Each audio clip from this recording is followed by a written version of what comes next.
Dr. Piper? Oklahoma Wesleyan University will be, in a matter of days, filing a lawsuit against Catherine Sebelius, HHS, and the Obama administration with regard to the Affordable Care Act, essentially saying that as a Christian institution, we should not be forced to buy a product that causes pharmaceutically induced abortions, especially when our female employees by contract could not avail themselves of that service or product even if they wanted to without getting fired. Any good news, or is it still what it is? On the Affordable Care Act, from a legislative perspective, I wish I could report something different, but we have a very democratic Senate. We have a president that is absolutely committed to the Affordable Care Act. What I'd like to see happen, everybody knows that when this bill hits, it's going to be a disaster. I mean, you've got Max Baucus, who basically was the chairman of the committee that wrote the bill, saying that it's a train wreck. And you've got Harry Reid agreeing with him. So this bill is not, it's not going to be good. You've got businesses that are going to lay people off. If you've got 56 employees and you can get down to 49, the level of regulatory oversight and scrutiny goes way down. You've got businesses in this district that I've talked to that are contemplating how are we going to lay these people off. Other businesses in this district are saying, hey, we don't want to lay people off, but we're going to take our staff from 40 hours a week down to 29 hours a week so that they're part-time instead of full-time. And then, of course, there's businesses that are separating and splitting and giving different parts to different people and cutting off components so that every component will be less than 50 employees. So the adverse consequences of this law are severe. The implementation of it is even worse. You've got,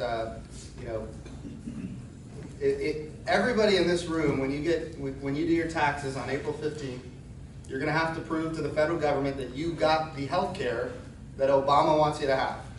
And that health care doesn't include high deductible, low premium plans. It's going to be a comprehensive health care. Either your employer is going to have to provide it or you're going to have to pay for it on your own. If you pay for it on your own, you can get a subsidy at the state exchange.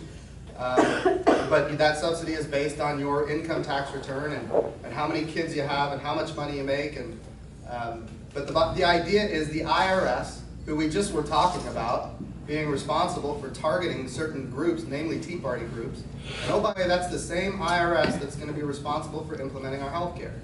Interestingly, when we were in Congress this last week, Jim Jordan, a good friend of mine from Ohio, said that he was making the case that the IRS commissioner was meeting frequently with the President of the United States about all kinds of things, especially as it relates to the implementation of Obamacare. I think he had 129 visits to the White House in 2011, in 2010 and 2011, I think is what it was.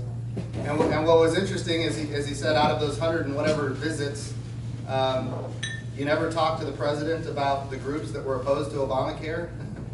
And he said, no, I never would have done that. You can imagine that conversation had to take place. Letters of Congress were writing letters to the commissioner of the IRS telling them that conservative groups were being inappropriately targeted.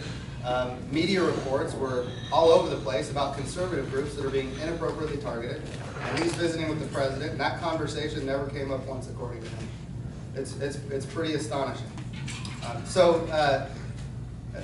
I got off track there a little bit. Going back to Obamacare, everybody knows it's a train wreck. People are going to lose jobs.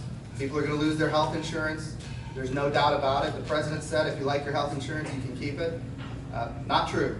A lot of people are losing their health insurance. A lot of employers are saying, look, I'd rather pay the penalty than pay for the cost of the insurance because the comprehensive is too expensive. Individuals, when you do your taxes on April 15th, you're going to have to prove to the federal government you've got the right health insurance, and if you don't, you're going to pay a penalty. That penalty is 2.5% of your income. So if you make $50,000 a year, your penalty is $1,250. Well, the insurance costs about $7,000, depending on how old you are and your status of health. So $7,000 or $1,250, you pay the penalty. The Supreme Court has ruled that the penalty is a tax, therefore it's legal. Or you pay $7,000. Most people are going to pay the penalty. Why? Because under Obamacare, they can't exempt you for a pre-existing condition. So you pay the penalty, and then once you get sick, you go to the hospital, you get the insurance you need, then you get healthy, And once you get healthy, you drop your insurance again. So the only people who will have insurance are the people who are sick. And if you want to see insurance premiums skyrocket, this is precisely how to do it. And what are we seeing? Insurance premiums are skyrocketing. In the next few months, they're going to start talking about them being a spike. So the idea that this bends the healthcare cost curve down is incorrect. It bends it up, and everybody's recognizing that. The question is, it's not going to work because I don't think it can sustain itself. You can't have the penalty be less than the premium and expect that that's going to incentivize people to buy the insurance when you have an exemption for pre-existing conditions. So the question is, when it falls apart and people don't have insurance, what is the government going to do?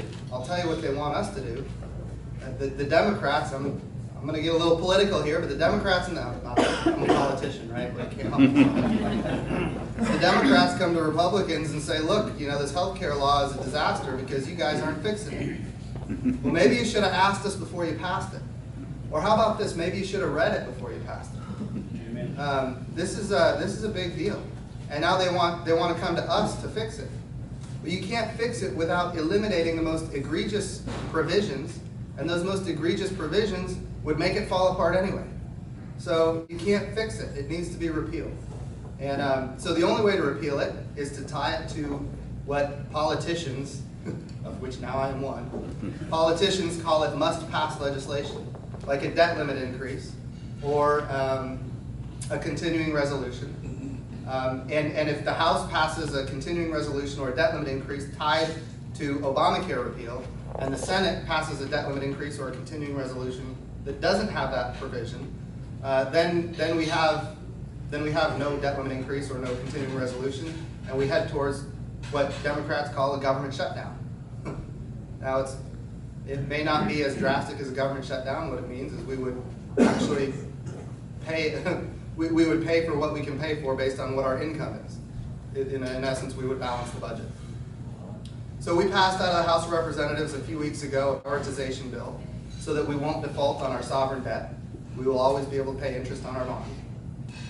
So that when we come up to the debt limit, we can tie something meaningful to it, like the repeal of Obamacare. And I think that's a good thing we ought to be doing.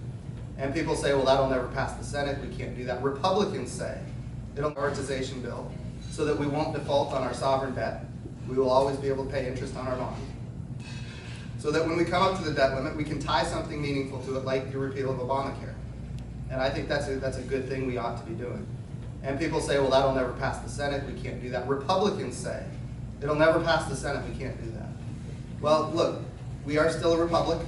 Oklahoma has a voice in this just like everybody else. You are probably aware that the 1st District of Oklahoma is very opposed to Obamacare as a whole.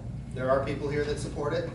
But at the table, I'm going to advocate for attaching Obamacare repeal to the debt limit increase and passing a Republican agenda out of the House, sending it to the Senate, and making them act. That's what we ought to be doing, in my opinion.